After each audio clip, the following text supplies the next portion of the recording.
మనిషికి తనకున్న వాటిలో కొన్నిటికి రక్షణ కావాలని కోరుకుంటాడు.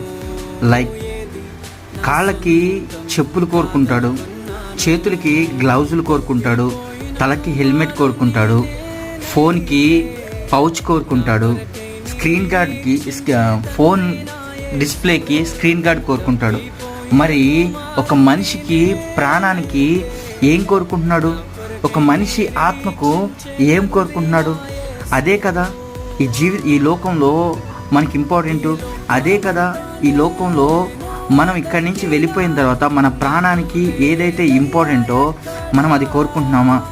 ఏది ఇంపార్టెంట్ అంటే ఒక మనిషి ఆత్మకి ఇంపార్టెంట్ అయింది రక్షణ.